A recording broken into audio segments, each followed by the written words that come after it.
Have you ever been humiliated in the very place you paid to be respected? She had. 35,000 feet above the ocean, in a seat that cost more than most people make in a month. A young black woman was treated like she didn't belong. The pilot, the man who commanded the plane, who was supposed to protect her, stepped into the cabin, looked her in the eye, and slapped her. The sound was sharp, humiliating, and final. Conversations died mid-sentence. A man's champagne glass stopped halfway to his lips, and in that heavy first-class silence full of leather, champagne, and quiet judgment, every eye turned to her. Some expected her to break, to cry, to argue, but she didn't. She didn't flinch. She didn't touch the burning mark on her cheek. She didn't even blink. Instead, she reached for her phone, one text, 11 words, sent to someone no one in that cabin could even imagine she knew. And that's when everything changed. Because this wasn't just another passenger. She wasn't a lucky upgrade or a guest out of her depth. She was the silent force behind everything they thought they controlled. In a few hours, that pilot, the one who thought he ruled the sky, would realize she signed his paychecks. This is what happens when arrogance collides with silent power. If you've ever witnessed quiet strength put arrogance in its place, share this story. Subscribe to hear more truths that deserve to be exposed. Now, let me take you back to where it began, to a cabin full of champagne and arrogance, and the small argument over a simple overhead bin that set fire to an empire. The cabin of Aurora Air's first class was not just a section on a plane. It was a statement, a floating temple of power, the kind of place where leather seats whispered of money, where the clinking of crystal glasses carried more weight than any boarding announcement. It smelled of champagne, cedar cologne, and entitlement. Every passenger seemed to know the unspoken choreography, the way to lean back without looking too eager, the way to speak softly but be heard, the way to exist as though the world outside the cabin was somehow beneath them. To anyone watching, Amara Lewis did not belong here, at least not in their eyes. She sat quietly in seat 2A, a woman in her early 30s with deep brown skin and hair swept into a simple bun. Her clothes were soft but plain black loungewear without any bold logos or glimmering jewelry. Her sneakers were clean and understated, a sharp contrast to the polished dress shoes that dotted the aisle. In a cabin where wealth liked to parade itself, Amara's silence and simplicity made her invisible, or worse, dismissible. No one in that cabin knew that Amara Lewis was not just another passenger. She was the silent owner of Aurora Air, 30 years old, self-made, and deliberate in her anonymity. She had built an empire by staying unseen. 4 months earlier, her private investment firm had rescued this airline from the edge of collapse. She had insisted her name be left off every press release. Her power was in being a ghost in the machine, observing the world without the weight of being observed. But here, in this carefully curated space of privilege, invisibility came with a sting. It meant being mistaken for less. It meant that the well-dressed man in 2C across the aisle, the one with a pinstripe suit and a whiskey-heavy breath, could look at her and assume she had lucked into this seat. It meant that when the flight attendant arrived with her fixed smile, she addressed him first, as though his presence mattered more. Amara noticed everything. The glances that slid past her, the way her quiet confidence unsettled those who believed money should announce itself loudly. She was used to being underestimated. It was the cost of her chosen armor blending in.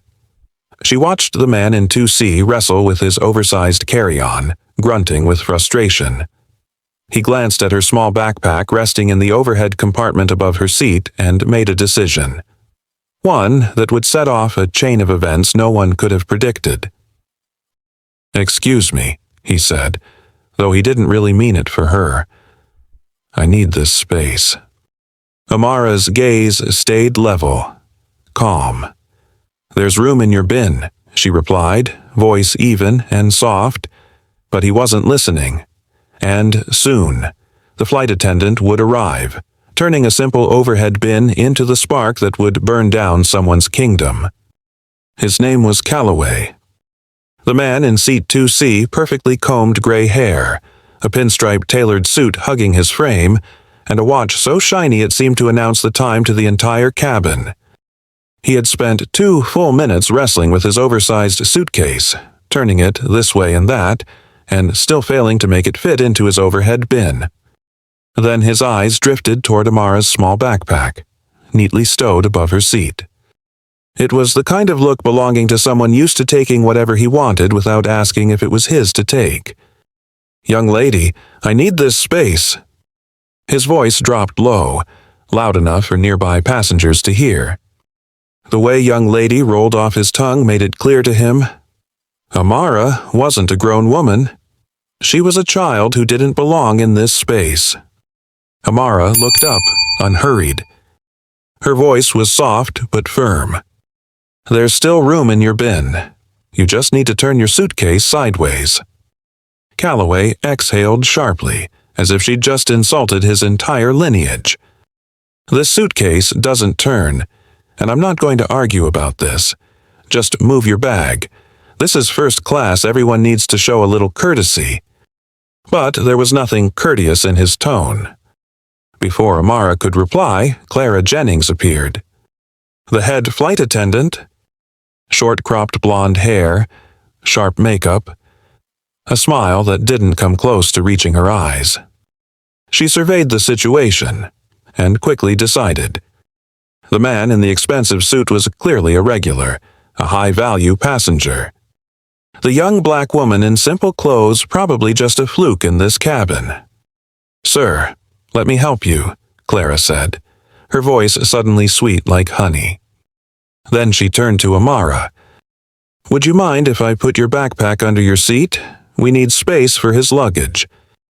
Amara's voice stayed even, but her gaze went cold. "My backpack is exactly where it's supposed to be, and his bin still has room." Clara's forced smile tightened. "Ma'am, his suitcase is hard-sided, and yours is soft. It'll fit perfectly under your seat. Just a little cooperation, please." "No."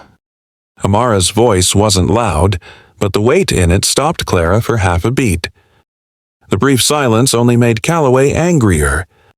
He sniffed dismissively. "You're wasting everyone's time. We have places to be. You're not the center of this cabin." Clara felt her authority slipping under the weight of watching eyes. No more fake smile.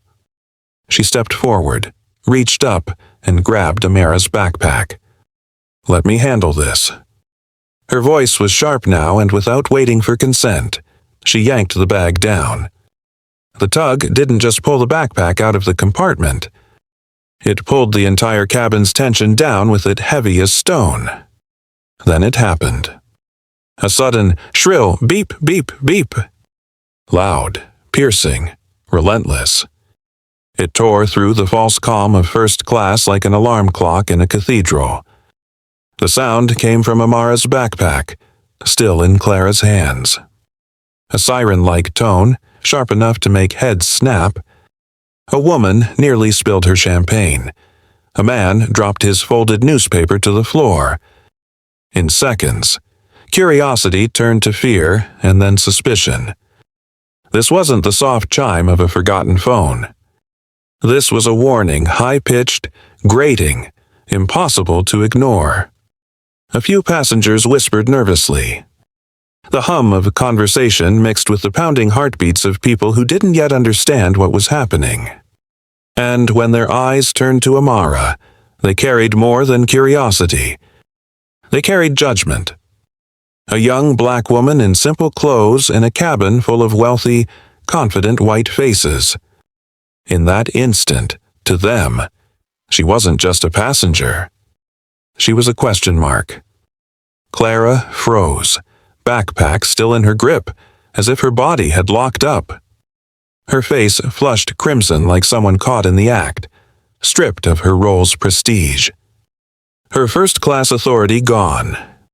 Now she was just someone holding the wrong bag, in the wrong moment. Calloway scowled, his voice full of disdain. What the hell is going on? He looked at Amara as though he'd just uncovered proof she didn't belong there. Amara, still seated, slowly scanned the cabin. No panic, no fluster. She was calm, as if the siren were nothing more than background noise. Her gaze rested on Clara, whose hands were trembling around the straps, clutching the bag like it might morph into a wild animal. Perhaps, Amara said, her tone light but carrying through the tense air, next time you should ask before touching someone else's belongings. A flicker of a smile touched her lips. Not mocking. Not friendly. The kind of smile worn by someone who knows they've just taken the upper hand in a game no one else realized they were playing.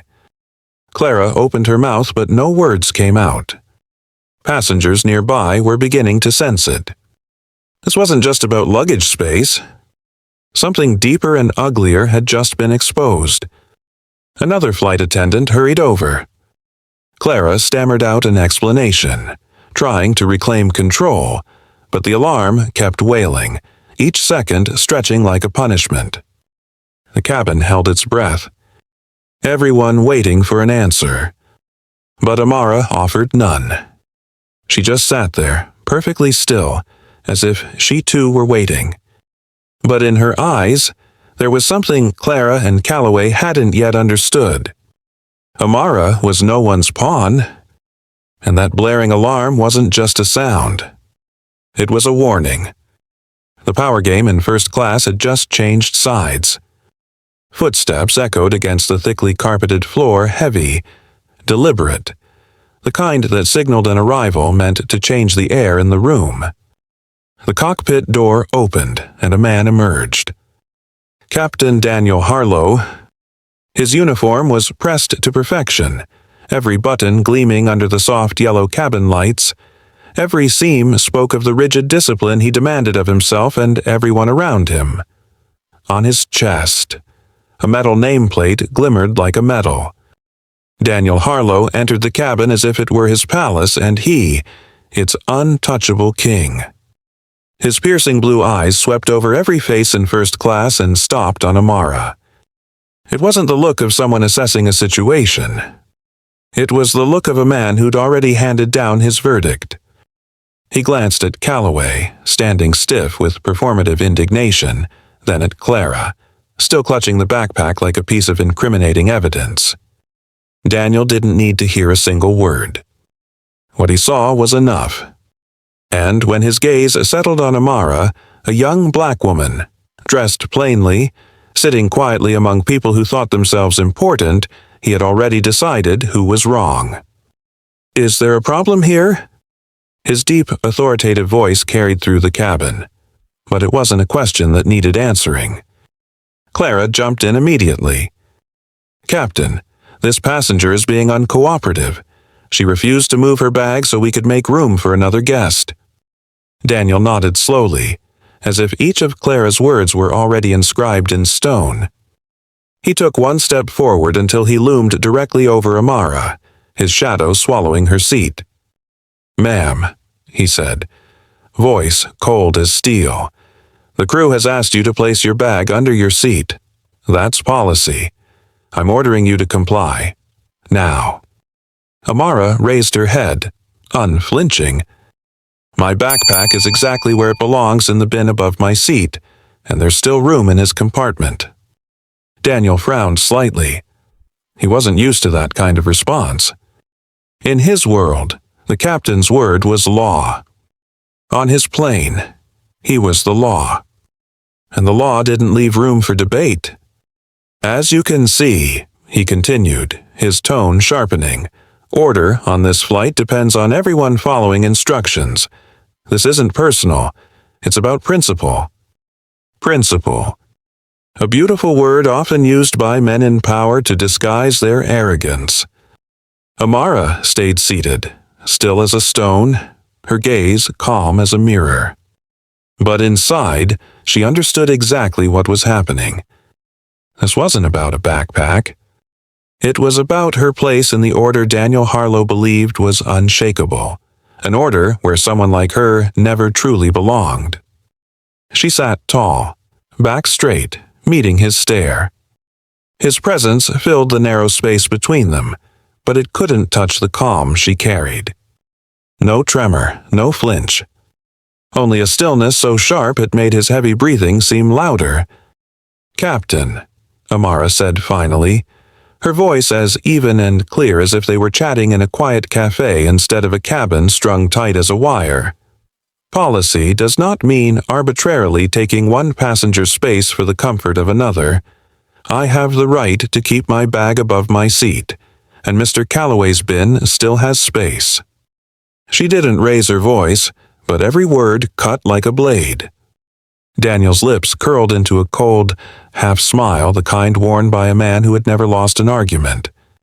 "Little girl," he said, dripping with mockery, the words hitting the floor with the weight of an invisible slap. "On my plane, my word is law, and I'm telling you that bag goes under the seat. Now." The phrase "little girl" made a few nearby passengers shift uncomfortably. But no one spoke. The silence became a pressure cooker, waiting to see what Amara would do. She tilted her head slightly, her eyes never leaving his. "Perhaps," she replied, voice still soft but cold as tempered steel, "your law is too small for the sky you think you rule." The words pierced through the fortress of ego Daniel had built around himself. His lips pressed tight, his eyes narrowed. No one had ever spoken to him like that, not here, not on his plane, where he reigned unchallenged. He stepped closer, close enough for Amar to smell the bitter coffee on his breath. "Are you challenging me?" he growled. Amara didn't blink. "I'm reminding you that every law has its limits, especially when it's used to justify disrespect." Calloway snorted beside them. "You need to know your place." He shook his head dramatically, feigning exasperation. "We didn't pay to sit through this nonsense." Amara flicked her eyes toward him for a single, chilling second, and he shut up. Then she turned back to Daniel. "Fairness isn't about who shouts the loudest. It's about treating every passenger equally, even the ones not wearing a suit." Her words hung in the air, an uppercut in the middle of the captain's courtroom. A nearby flight attendant shifted uneasily but said nothing. Daniel clenched his fists. He wasn't used to being challenged, least of all by someone he had already decided was small enough to crush. In that moment, the authority he thought unshakable began to crack. And Amara, unmoving, had become the immovable force daring the sky to push her. The silence stretched on, suffocating. Daniel Harlow, face flushed crimson, trembling not just with anger but with the alien sensation of losing his grip on absolute power, inhaled sharply. His voice boomed, each word hammered out like a gavel. "Do you know," he barked, "that in 25 years of service, these hands have never once been used for unnecessary violence?" He raised his hands high for the whole cabin to see, as if they were some sacred symbols of his discipline. Not once. And then, in the same breath, a sudden betrayal of his own claim, his hand shot out. Fast, sharp, precise. The slap cracked through the cabin like a gunshot. Amara's head snapped to the side. Her skin burned where his hand had landed, a crimson mark blooming across her cheek. But she didn't touch her face. She didn't cry. She didn't scream. She gave them none of the reactions they wanted. The cabin went deathly silent. No one even breathed. A woman at the back covered her mouth in horror. Calloway, so smug moments ago, stood frozen, eyes wide. Clara stepped back, still holding the backpack, her face ashen like she just witnessed a crash. Amara slowly straightened in her seat. She turned her head back toward Daniel, eyes locking onto his. No hatred. No fear. Just a silence so deep it felt like falling into an endless pit. Without a word, she reached into her pocket, pulled out her phone. Her fingers moved quickly, typing with the precision of someone who'd rehearsed this moment. Initiate code black. Asset compromised. She hit send. No one in the cabin understood what those words meant. But they all felt it. This was not the act of a helpless victim. Amara placed the phone on the tray table. Her hand was steady. She looked up at Daniel, her gaze unnervingly calm. For a brief, unguarded second, Daniel froze. He realized he had crossed a line he could never uncross. But he straightened his back, trying to wear his authority like armor a king pretending his execution wasn't already sealed. What he didn't know, that slap wasn't an assertion of power. It was his sentence. And very soon, that sentence would be carried out. The flight had turned into a flying prison. The 7 remaining hours in the air stretched out endlessly, pressing down on everyone in first class. No one spoke. No one even dared breathe too loudly. The only sounds were the steady hum of the engines and the faint clink of glass against service trays like distant noises in an unpleasant dream. Amara sat motionless in seat 2A. Her back straight, her hands resting lightly on her lap, not a single unnecessary movement. But it was that very stillness that unsettled everyone around her. It wasn't the silence of the weak. It was the stillness of someone who had risen above ordinary anger. Her eyes stared forward, unfocused on any one person, but anyone who accidentally met her gaze felt exposed, seen through to the core. A few passengers tried to read or fake sleep, but no one was truly at ease. Her icy composure made them all restless.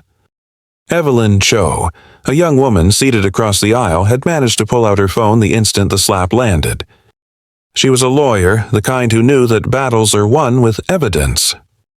Her fingers trembled slightly as she hit record, but her eyes were sharp, unflinching.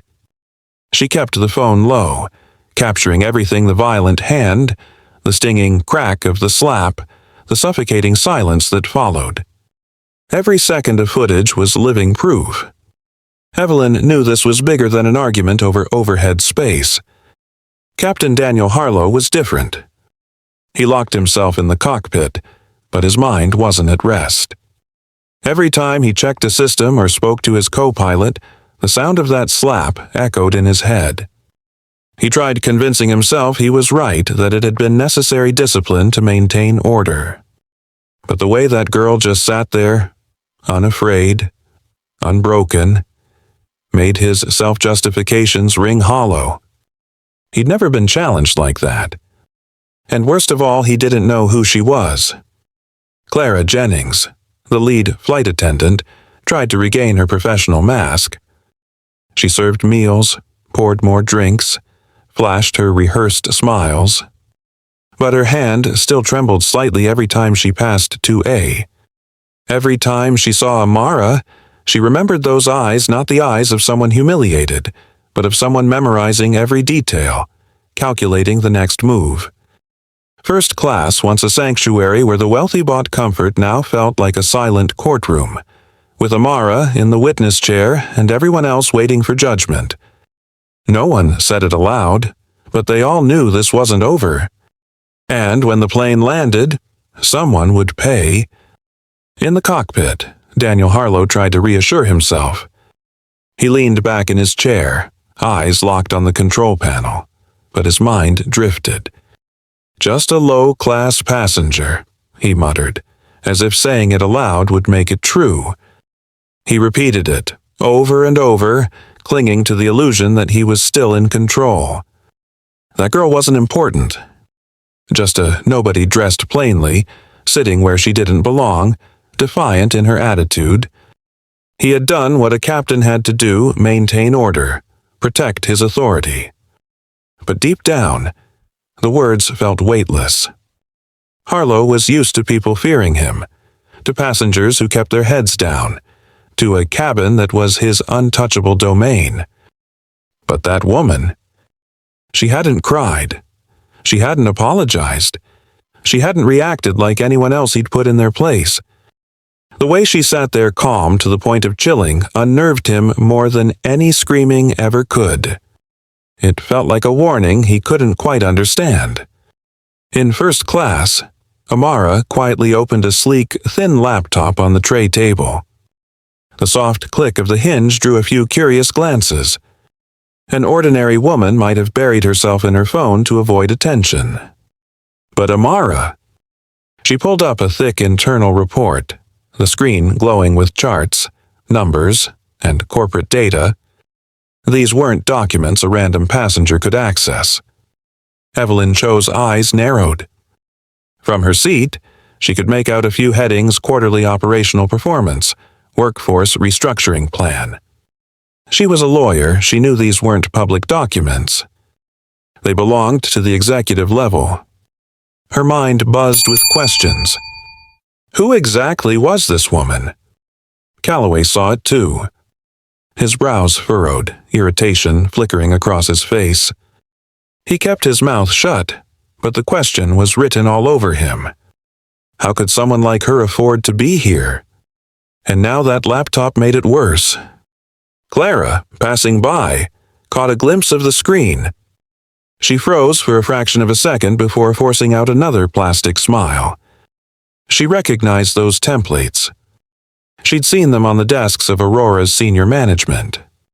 And now, they were on the laptop of the young woman she'd treated like she was beneath her. Amara didn't speak. She simply scrolled through the pages, fingers gliding over the trackpad with feather-light precision. No glances, no wasted motions. But her silence was heavier than words. Everyone around her could feel it. She wasn't just some ordinary passenger. And Daniel Harlow, though he didn't know it yet, was about to learn what happens when you cross someone you never should have touched. Back in the cockpit, Daniel couldn't settle. Every passing minute made the air in the cabin feel heavier. He could feel the passengers' eyes on the cockpit door, like they could burn through the metal and confront him. He needed to do something, not to apologize, but to regain control. A gesture to cool things down, he told himself. Something to prove he was still in charge, still capable of dispensing kindness when he chose. Bring her a glass of our finest champagne. Daniel ordered Clara over the interphone. Tell her it's my apology for the inconvenience. Clara obeyed, conflicted but compliant. She carried a silver tray, the golden champagne bubbling delicately as if it could dissolve the tension in the room. When she reached 2A, she took a breath and softened her voice. Ma'am, this is from Captain Harlow. He hopes you'll enjoy it as an apology for the inconvenience. Amara turned her head slowly toward the glass. Her eyes lingered on it for a moment, then lifted to Clara, measuring whether this was a true gesture or just theater. Clara stood frozen, the tray trembling faintly in her hands. Amara reached out not to take the glass, but to gently push the tray back. The motion was so subtle it barely touched Clara's hand, but unmistakable a refusal. Your champagne tastes like your judgment flat. Her voice was low, smooth, but carried far enough for several nearby passengers to hear. Clara's cheeks flushed crimson. Calloway let out a sharp grunt, half a laugh, half a choke of disbelief.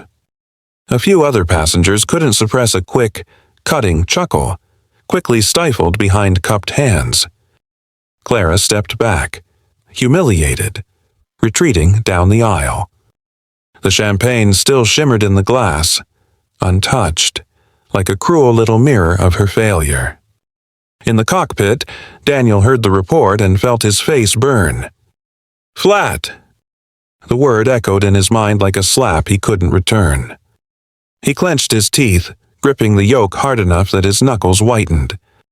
Once, his orders were law. Once, no one dared defy him.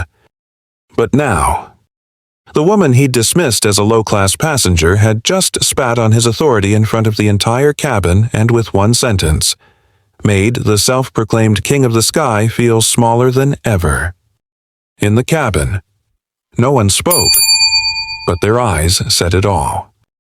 The balance of power had shifted. Amara hadn't just rejected a drink. She had rejected the very benevolence Daniel believed he had the right to bestow. And with one line, she'd left the king of the sky looking utterly, humiliatingly small. The plane shuddered lightly as its wheels kissed the runway, the tires screeching against the asphalt like a long exhale. Inside the cockpit, Captain Daniel Harlow kept his face composed, as if everything that had happened in the last 7 hours was nothing more than a passing storm that left no trace. To him, this smooth landing was proof of his skill, a reminder that he still commanded what mattered most, the aircraft and the lives of over 200 people behind him. "It's fine," he muttered to himself. "Just a minor incident, handle it internally, and it's done." In Harlow's mind, the story would end like all the others, a short report, a few lines of justification, maybe a slap on the wrist reminder from management, then buried and forgotten. That's how he had survived 25 years in the industry. He knew the game. A captain had near absolute authority in the sky, and once on the ground, the narrative only went as far as his version of it. "Nobody's going to touch me," he told himself, the corner of his mouth lifting in a confident smirk. He even had the script ready. The passenger refused to follow crew instructions, disrupted the cabin, and I was forced to intervene for the safety of the flight. Words like forced to and safety always saved him. In first class, passengers prepared to disembark, seatbelts clicked open, overhead bins creaked as carry-ons were pulled down. But the air remained heavy. No one smiled. No one laughed in relief. Eyes still flicked towards seat 2A, where Amara Lewis sat as unmoving as a statue. She wasn't in a hurry. She hadn't been for the entire flight. Her posture was calm, her face unreadable, as if none of what had happened had touched her. But her eyes, sharp and deep as a blade, stared ahead. She had sent the message, and now she was waiting. Clara Jennings paced the aisle, wearing a frozen, brittle smile. She wanted everything to seem normal, as if the siren, the slap, and that terrifying calm from Amara had never happened. But she knew it had, and the unease clung to her like a second skin. The door to the cabin opened with a dry click. The jet bridge connected, and light from the terminal spilled inside. To Harlow, it was routine step off, file his report, end of story. He stood, straightened his uniform, and inhaled deeply, regaining the authority he wore like armor. What he didn't know, what he couldn't possibly imagine, was that waiting for him at the other end of that jet bridge wasn't routine at all. It wasn't a formality. It was a courtroom without a gavel, and he was about to become the defendant. The cabin door opened. No police, no security guards, like a few nervous passengers had guessed. Instead, a group of sharply dressed individuals stood at the jet bridge entrance. At the front was a silver-haired man in a perfectly tailored charcoal suit, a subtle, striped tie, and polished leather shoes. His face carried the look of someone walking a tightrope, tense yet decisive. Julian Reed, CEO of Aurora Air.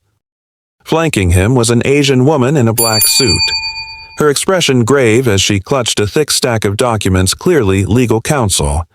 Behind them, a broad-shouldered man with an earpiece scanned the cabin with the watchfulness of personal security. First class froze. This was unheard of. CEOs didn't meet passengers at jet bridges. No one on that plane had ever seen someone like Julian Reed waiting here. Julian didn't look at Clara. He didn't look at Daniel Harlow, who stepped out of the cockpit with his usual confidence. He didn't glance at Calloway, who was already standing, eager to get back to his important life. Julian was searching for someone. and when his eyes landed on seat 2A, they dropped immediately. Amara Lewis. Julian walked into the cabin like he didn't need permission. His polished shoes thudded softly against the carpet, punctuating the suffocating silence. He stopped in front of Amara. "Miss Lewis." Julian bowed his head. Not a polite nod, not corporate etiquette. A true bow. "On behalf of Aurora Air, we offer our deepest, most sincere apologies for what has happened." The words rang through the cabin like a thunderclap. Every passenger froze. Calloway's jaw dropped. His eyes darted between Amara and Julian, trying to piece together the impossible this plainly dressed young woman in the name Miss Lewis. Clara's face drained of color. Her hands tightened around her service tray until her knuckles turned white. Daniel Harlow stiffened. He opened his mouth, but nothing came out. The name struck him like a lightning bolt. Lewis. He remembered the internal memos months ago about a mysterious investment group that had saved Aurora from bankruptcy. An unsigned name on the documents, A. Lewis. And now, that name sat in front of him. Not a passenger, not a subordinate, the owner. The cabin was silent. Everyone knew they had just witnessed the most spectacular reversal of power ever seen on a plane. And the trial was about to begin. Clara Jennings stood frozen near the door, her eyes darting wildly as she tried to make sense of the scene. In her mind, there was only one script Julian Reed was here to handle a difficult passenger. She believed the CEO would back the captain, protect the crew, and bury the incident like always. That was how the industry worked. Power always protected the uniform. But when Julian Reed bowed his head to Amara, Clara's world collapsed. That bow wasn't for a VIP passenger. It was the bow of a man standing before his boss. Clara's knees buckled. Her breath caught like the air had been sucked from her lungs. She stumbled back, mumbling to herself, barely audible. She's the owner.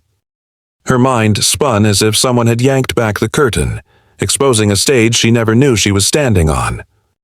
Amara Lewis, the name that had just been spoken, wasn't some random first-class traveler. She wasn't a passenger to be bullied. She was someone who could fire the captain, the lead flight attendant hell, even Julian Reed if she chose. The floor seemed to tilt under Clara's feet. She searched for something to hold on to, but her vision turned white. Darkness closed in. Her body hit the floor with a heavy thud, her knees banging against the seat frame. Clara Jennings had fainted. Worse still, she collapsed right onto Calloway's oversized carry-on, the very bag that had started the entire altercation. The impact made Calloway yelp. "My bag. For God's sake, watch the bag." His outburst broke the suffocating tension like a needle popping a balloon. A few passengers, tight-wound from the ordeal, burst out laughing. It wasn't joyful laughter. It was the kind of desperate, strangled chuckle born from too much tension and the absurdity of the moment. Julian Reed frowned but said nothing. He simply gestured for his security to lift Clara and carry her out. Calloway crouched, muttering as he inspected his bag, flustered and annoyed. Amara didn't move. She didn't look at Clara. She didn't look at Calloway. Her eyes stayed on Julian as if everything else was just background noise. No one said it aloud, but everyone felt it. The balance of power had flipped completely. The woman they had thought was a nobody now sat at the top of the hierarchy. And those who believed they held authority from the captain to the chief flight attendant were nothing more than pieces waiting for judgment. The top-floor boardroom of Aurora headquarters didn't feel like a place for business planning. It felt like a courtroom wrapped in luxury. White light from the ceiling fixtures reflected off the polished walnut conference table, casting everyone seated around it in an almost interrogative glow, Floor-to-ceiling windows opened to a panoramic view of the city, but no one dared to look outside. All eyes were on the chair at the head of the table where Amara Lewis sat. She was no longer the simply dressed woman from yesterday's flight. Today, Amara wore a deep navy-tailored suit, a crisp, high-collared white blouse, and razor-sharp heels. Her hair was pulled into a precise bun, exposing a face both delicate and cold. She sat with her back perfectly straight, hands interlaced on the table, eyes locked forward, not searching for acknowledgement, not needing it. The room's silence was so heavy you could hear a pin drop. To her right sat Julian Reed, the man who had bowed to her at the jet bridge the day before. He was silent now, his shoulders slightly hunched as if bearing an invisible weight. To her left, the Asian woman from yesterday, the head of Aurora's legal department, sat with a dense stack of files, ready for whatever was coming. Across from Amara were the two who once believed they ruled the skies, Captain Daniel Harlow and Clara Jennings. Daniel still wore his pilot's uniform, but today it looked less like a symbol of authority and more like a battered suit of armor that no longer fit. He kept his head bowed, hands clenched, the posture of a man awaiting judgment. Clara was different. Her flight attendant uniform was immaculate, but no amount of makeup could hide the pallor in her face. She avoided Amara's gaze, wringing her hands in her lap. "Let's begin," Amara said. Her voice was calm, but it carried through the room like a gavel strike. No need for an opening statement. No need for ceremony. Everyone present knew this was a trial, and Amara Lewis was the presiding judge. Daniel looked up for a fleeting second, as if to speak, then lowered his eyes again. Clara swallowed hard. They knew what they were here for, but nothing could have prepared them for that gaze.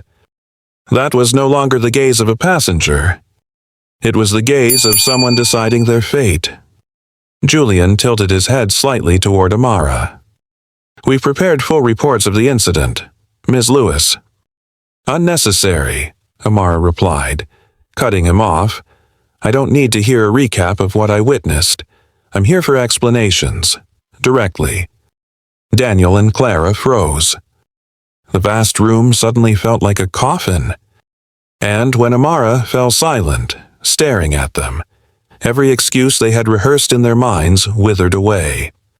One unspoken question hung over them. Would they leave this room as employees, or as the disgraced? Amara took her time, letting the silence stretch like a rope tightening around their necks. Then she leaned forward slightly, fixing her eyes on Daniel Harlow. "Captain Harlow," she said, her voice cool and razor-sharp, "explain to me why you thought you had the right to put your hands on a passenger who posed no threat to the flight." Daniel shifted in his chair, cleared his throat, and spoke like a man reading from a script. I acted in the interest of safety. When a passenger refuses to follow crew instructions, it can disrupt order and compromise security in an emergency. I was obligated to maintain discipline on the flight."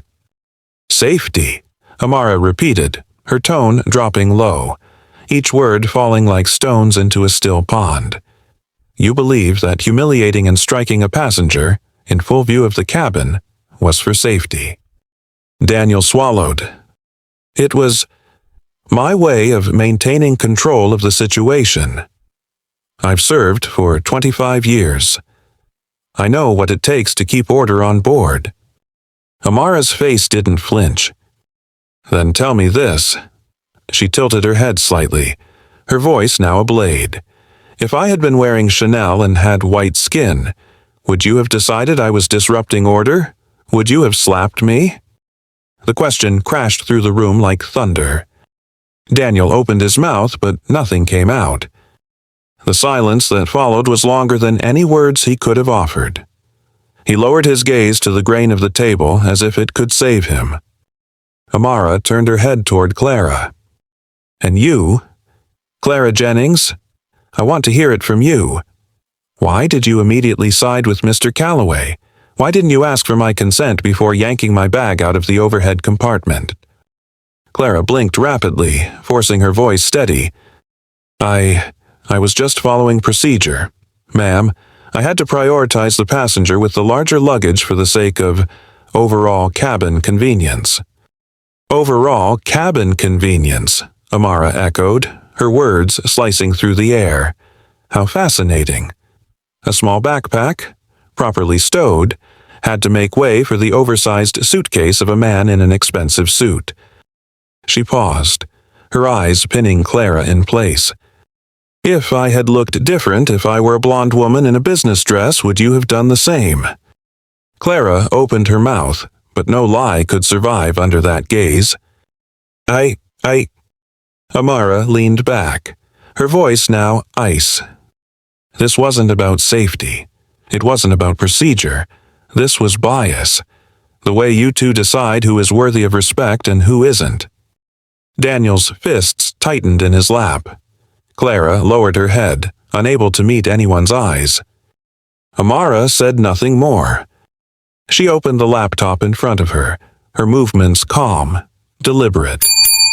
A large screen at the far end of the boardroom flickered on. The image and sound were clear enough for everyone in the room to hear and see. A video. Not from yesterday's flight. From another one weeks ago. Still first class. Still Aurora. In the footage, Daniel Harlow stood beside a well-dressed man who was visibly intoxicated, swaying in the aisle, barely able to stand. And Daniel. He was laughing. Laughing and patting the man on the shoulder, saying something the cabin camera didn't catch, but the sycophantic body language was unmistakable. No discipline. No danger. Just a pilot appeasing a high-paying passenger. Amara froze the video on a frame of Daniel tilting his head, smiling obsequiously. She crossed her arms, leaning back into her chair. This, she said, her voice steady but cutting like a scalpel. This is how you handled a passenger whose behavior was out of control. This is discipline. This is safety. Or was this just flattery for someone you decided was worth serving?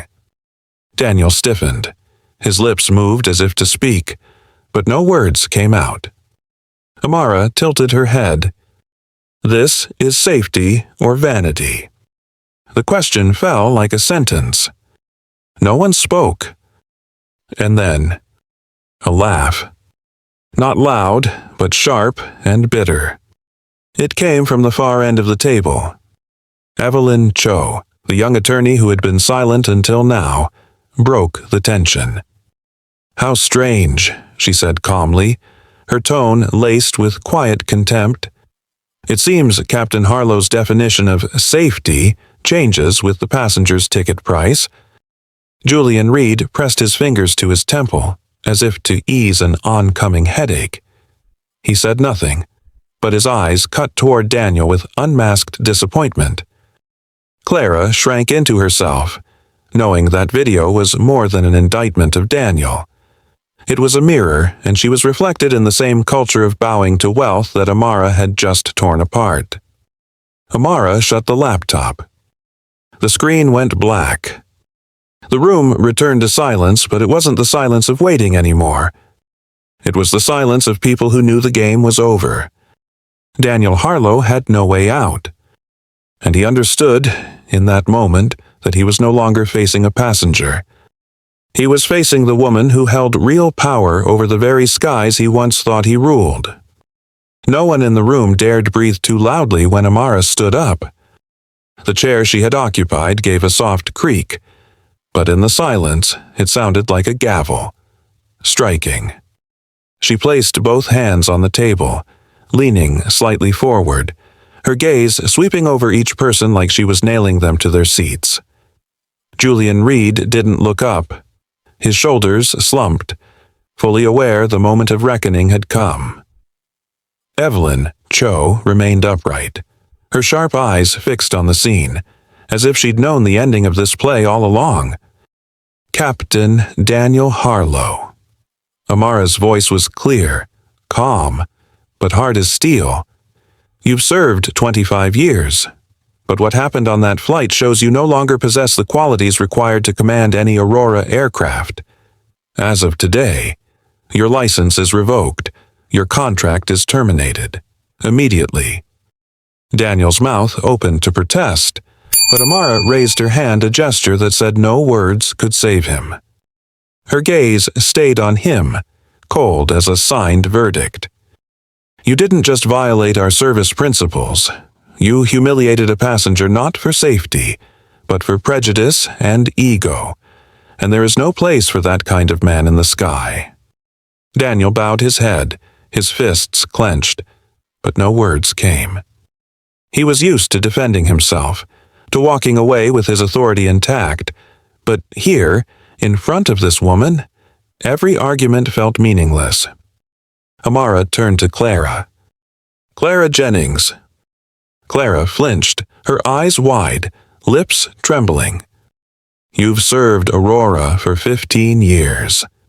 Amara's tone never rose, but each word landed like a hammer. "And you turned that service into a tool for flattering those you deemed important while belittling those you didn't. Aurora does not need flight attendants like that. As of today, you are dismissed." Clara broke down, tears spilling freely as she stammered. I didn't mean to. I was only following procedure." Amara's expression didn't change. "Procedure doesn't require you to demean a passenger.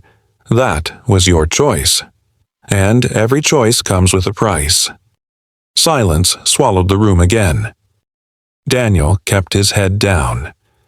Clara sobbed quietly, tears dripping onto her pressed uniform. Julian exhaled deeply, like a man finally unburdened.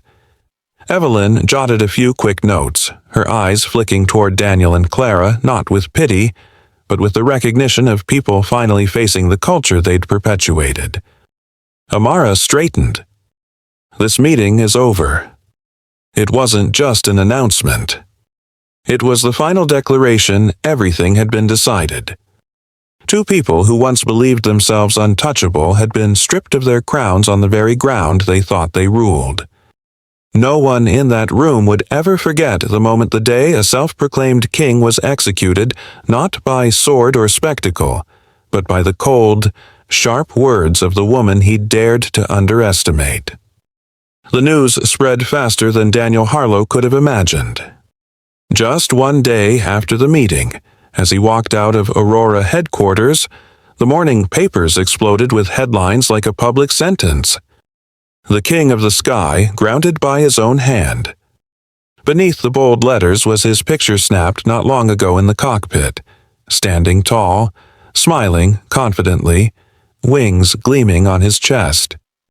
But in this context, the photo looked like a cruel joke, as if the press wanted to remind him that even those who seem untouchable can be dragged to the ground overnight. Daniel sat in his apartment, gripping the newspaper so tightly the pages crumpled. He read the headline again and again, every word echoing bitterly in his head. Grounded. The word had never felt heavier. It wasn't just about losing his license. It was about being stripped of his honor, stripped of the identity he'd clung to for more than 2 decades captain. His phone rang non-stop, not with words of support, but with questions. Journalists, former colleagues, barroom friends he'd once shared airport whiskey with. They all wanted to hear his side. But Daniel had no side to tell. All he had left was silence. And a humiliation no justification could erase. He tried calling the Pilots Association, hoping for a lifeline. But no. The story wasn't just on the papers, it had spread across every aviation forum. Colleagues whispered, "Harlow crossed the line." Some tried to tell him, "It'll blow over." But they knew as well as he did no airline wanted a captain who had struck a passenger, especially when that passenger turned out to be the owner of the airline. Daniel opened an old wooden box. Inside were mementos of his career. the silver wings pinned to his chest when he graduated flight school, a framed certificate for safely landing a troubled aircraft, photos of him with crewmates on layovers in cities that once felt like his kingdom. He stared at them for a long time, and for the first time, he understood. These weren't symbols of what he still was. They were relics of a man he no longer could be. In the mirror, he didn't see the captain anymore. He saw a disheveled man, hair unkempt, eyes ringed in sleepless shadows, posture collapsed like someone squeezed of all his air. It wasn't just his career that had fallen apart. It was the very image of himself he'd built for 25 years. He had been the king of the sky. Now he was nothing. That evening, Daniel walked into the pilot's bar near the airport, a place he'd been dozens of times after long flights. It had always felt like his domain, a sanctuary where captains, co-pilots, and flight attendants traded war stories, boasted about tricky landings, and laughed over near misses. But tonight, when he opened the door, it felt alien. The chatter dimmed for a beat when he entered. Eyes turned to him not with the respect they once held. Some looked pitying, some curious, but most carried that glint he recognized too well, the cruel fascination of people savoring the fall of someone once untouchable. Daniel walked to the bar, forcing a facade of composure. Then he saw it. On the wall behind the bar, among old plane photos and dusty flags, hung a poster-sized blow-up of the newspaper. The king of the sky, grounded by his own hand. His picture, same uniform, same confident smile. Now framed like a caricature. No one said a word, but a few muffled laughs broke out in the corner. A young first officer nudged his buddy, pointing toward the poster, then toward Daniel. A flight attendant he vaguely recognized smiled awkwardly when their eyes met, failing to mask the flicker of schadenfreude on her face. Daniel froze, his heart hammering. He walked closer, needing to confirm it wasn't just a cruel mirage, but it was real. The poster was secured to the wall like it belonged there. This wasn't just a headline. It was a message. He wasn't a captain anymore. He was a cautionary tale. His throat went dry. He turned to leave, but couldn't escape the whispers. There he is, the king of the sky, pulled himself down. Daniel walked out without taking a sip. The cold night air bit at his skin, but he didn't feel it. He only felt hollow.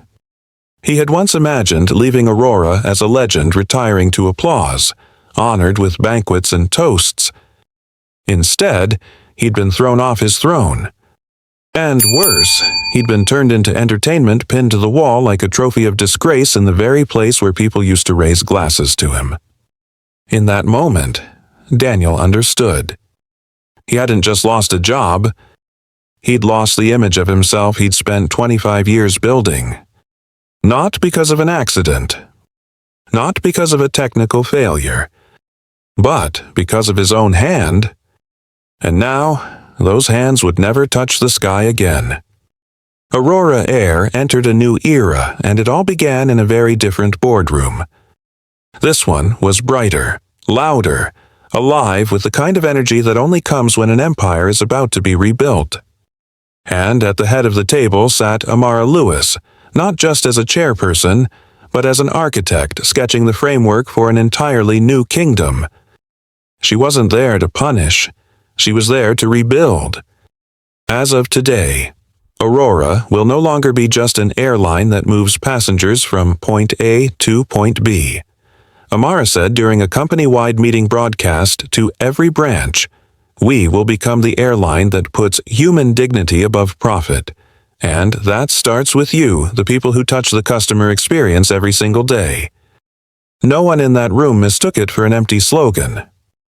They had seen what happens to those who underestimate this message. Her reform plan began with a sweeping training program for all employees, flight attendants, ground staff, even captains, the ones who had long wielded near absolute authority in the sky. The sessions weren't about procedure. They were about perspective. What does it feel like to be a disabled passenger left waiting at a gate? A single mother treated harshly, a young professional in plain clothes dismissed as unworthy of first-class respect. "We will no longer guess who matters and who doesn't," Amara said, "because everyone matters." In one of her boldest moves, Amara appointed Evelyn Cho, the woman who had quietly recorded the now infamous incident, to a newly created role, Chief Passenger Advocate. "My job," Evelyn said at her first press briefing, "is to ensure every passenger, no matter who they are, is treated as a human being." It shook Aurora's internal hierarchy. No airline had ever created such a position. But Amara wasn't chasing precedent. She was chasing transformation. She also ordered Julian Reed and the executive team to create a transparent reporting system. Any employee who witnessed discrimination could report it directly, bypassing their superiors, with no fear of retaliation. "We are not building a culture of fear," Amara emphasized. "We are building a culture of accountability." Not everyone welcomed it. Veteran captains grumbled about their authority being undermined. Mid-level managers feared long-buried habits coming to light. But Amara didn't flinch. She knew real change doesn't grow in comfort. This wasn't a reform. It was a reconstruction. And Amara, once a ghost in seat 2A, had become the torchbearer leading Aurora out of its shadowed past. Aurora would no longer be a playground for big egos. It would be a sanctuary where every passenger found dignity. A month later, Aurora launched its new ad campaign. No soaring shots of planes slicing through endless blue skies. No wax-figure flight attendants and choreographed smiles. Amara wanted something different: truth, humanity, and feeling. The 3-minute ad opened with an elderly black woman leaning on a cane, her back bent but her eyes alight, as a flight attendant gently helped her board. Next, a blonde-haired boy clutching a teddy bear, smiling shyly as a pilot knelt to greet him. Then, a young Asian couple, hand in hand, heads resting on each other during their honeymoon trip. Each shot lingered, long enough for viewers to see themselves in those faces. There were no celebrities. No glossy, unattainable perfection. Just real people. Real moments. The camera held on each face, tired, relieved, joyful as they stepped into a plane that saw them as more than a seat number. The most striking image came near the end. A young black woman, dressed simply, sitting in a first-class window seat, staring out at the sky with quiet resolve. No one said who she was. But everyone who knew the story understood. Aurora now belonged to a different world, one where power wasn't measured by a suit or a surname. White text appeared against a black screen. Aurora Air, every seat has dignity. Not the world's leading airline. Not where service meets excellence. But something deeper. Every seat has dignity. The message landed like a slap to an industry built on hierarchy and bias. And it spread like wildfire. The media hailed it as revolutionary. Social platforms erupted with stories from passengers who had once been dismissed because of how they looked, dressed, or spoke. "For the first time, I feel like an airline understands me," one person wrote. "This isn't an ad. It's a promise," another said. Aurora's revenue climbed. But more importantly, its image transformed. No longer a brand clawing to survive a scandal. Aurora became a symbol of progress and equity. At a press conference, when asked about the new slogan, Amara simply smiled. "We don't sell plane tickets. We sell the belief that when you step onto this plane, you will be seen as a human being, nothing more, nothing less." Aurora Air had found its voice. And the world was listening. When the ad finally aired on national TV and across online platforms, it opened with an image no one expected. Not a soaring plane, not a smiling crew, but a raw, unflinching moment. Security footage from first class. Amara Lewis in a window seat, serene. Then a hand swung into frame. The sharp crack of a slap. The air froze. The camera didn't show Daniel Harlow's full face, but anyone who'd followed the headlines knew. And the anonymity of the hand only made the audience focus on the woman who'd been struck. Amara didn't yell. Didn't flinch. She turned her face back, calm and unwavering, eyes fixed ahead. That silence lasted 5 full seconds, long enough to make viewers hold their breath. Then the screen went black. White text appeared. Aurora Air, every seat has dignity. The ad then transitioned to warm, intimate shots. The elderly woman boarding. The boy with his teddy bear. The honeymoon couple. No narration. No selling points. Just images. And a message. The reaction was instantaneous. Social media erupted. The clip was shared at lightning speed. They turned a scandal into a statement. One viral tweet read, "The same outlets that once condemned Aurora now praised its courage. From humiliation to a brand revolution, Aurora Air has done what no one dared." One prominent ad critic wrote, "This isn't a campaign, it's a cultural moment. Aurora didn't just apologize. They stared down their own failure and turned it into a public declaration that every passenger deserves respect." Evelyn Cho, now chief passenger advocate, told reporters, "We didn't hide our mistakes. We put them front and center to prove that Aurora has changed." Amara stayed silent. She didn't attend the press tours, but everyone knew whose mark this was. With one click releasing the most painful moment of her life, she had turned it into her greatest weapon. For many, it was an act of bravery. For Amara, it was a statement. Aurora would no longer be a place where power was measured by seat class or skin color. It would be a place where every seat carried dignity. And this time, the whole world heard it. Aurora's logistics hub sat on the outskirts of the city, where highways tangled into a vast web feeding the movement of goods. The main building wasn't flashy like the corporate HQ, just a long concrete block with neat rows of windows, but inside pulsed the complex machinery of Aurora's new heart, a piece of the empire Amara Lewis had just acquired. Amara entered through the main doors alone. No escorts, no formal announcement. She wanted to see the place exactly as it was. Her beige suit and low heels helped her blend into the work environment, but her eyes, sharp, focused, made every employee she passed unconsciously slow their steps, lower their voices. The hum of operations filled the earphones ringing, keyboards clattering, firm voices over radios directing hundreds of trucks in and out of the yard. Amara walked past rows of desks, watching the glowing screens mapping routes and freight codes. She stopped at a glass-walled room, the dispatch center. Inside, men and women in gray uniforms sat hunched over monitors, immersed in their work. And then she saw him. Daniel Harlow. He sat in a corner at an old workstation, staring at a wall of logistics data. The crisp Navy pilot's uniform was gone, replaced by a loose gray work jacket that hung off his thinner frame. His once upright posture sagged beneath an invisible weight. His hair, now a disheveled silver, had surrendered to time and neglect. Daniel didn't see her.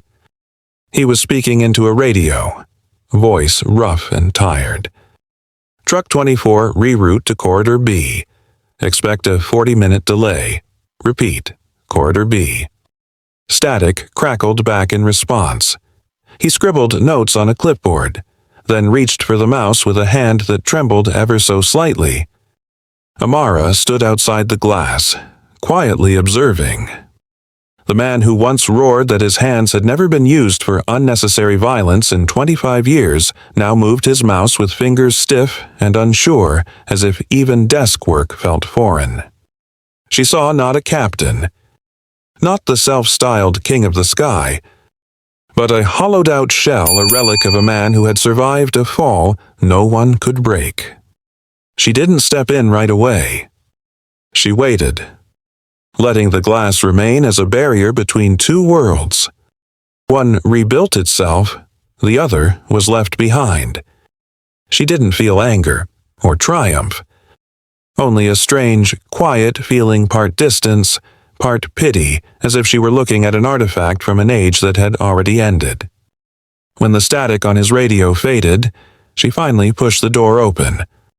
The soft creak of the hinge startled him. Daniel turned eyes wide with surprise, then quickly shifting to shame. For a moment, he looked like he didn't believe she was real. Miss Lewis, he stammered, voice catching. Amara didn't answer right away. She stood a few paces away, far enough not to corner him, close enough that he knew there was no hiding.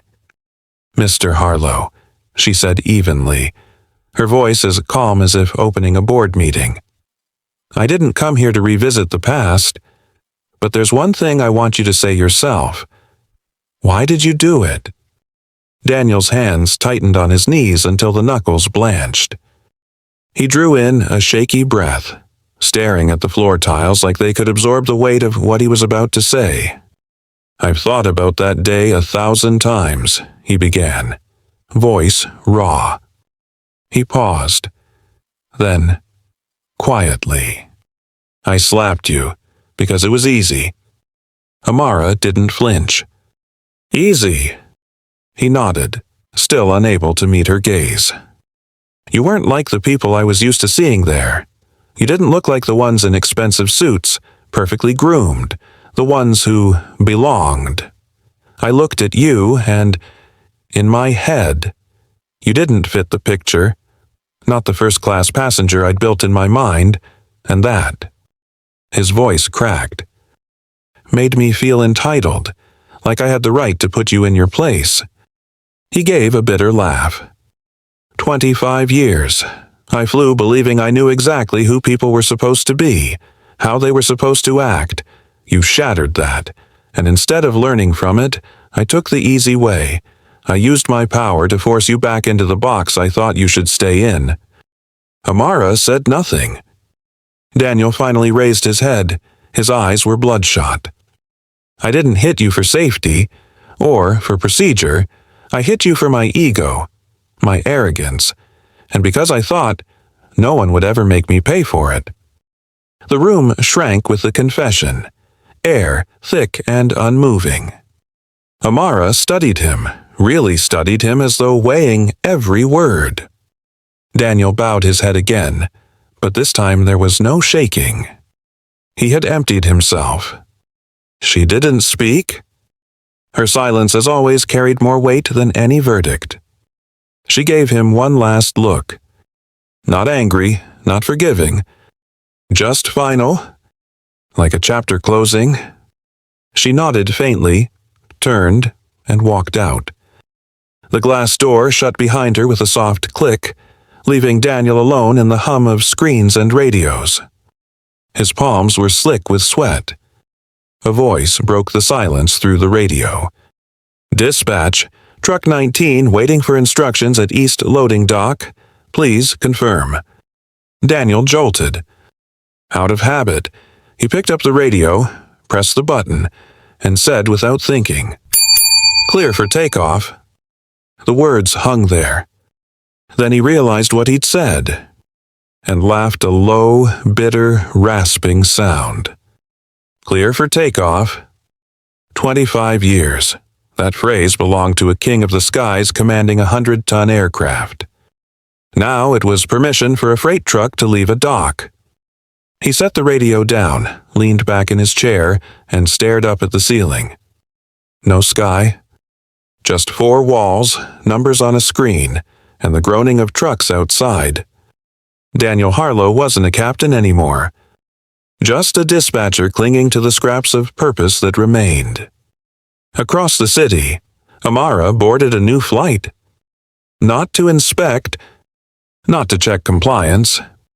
Just as a passenger, she settled into a window seat, watching the cabin slowly fill. An elderly man with a cane shuffled down the aisle, unsteady in the narrow space. A young flight attendant bent to meet his eyes, gently asked where he'd like to sit, offered to stow his bag. No rush. No judgment. Just respect. Amara watched for a moment, then leaned back. She didn't need to intervene. Didn't need to check if anyone was following a directive. The moment spoke for itself. Aurora had changed. As the attendant helped the man settle and offered a warm smile to the passengers around him, Amara allowed herself a small smile too. A quiet one. The kind that softened the cold edges of her face. The empire she had built out of a SLAP had begun to fly in a new way. And this time, no one was left behind. If this story touched your heart, make sure to like, share, and subscribe. Every click helps us bring more powerful stories of empathy, justice, and silent strength to life. Your support is what fuels this journey. Let's keep standing together and rising higher, one story at a time. Stay safe and inspired.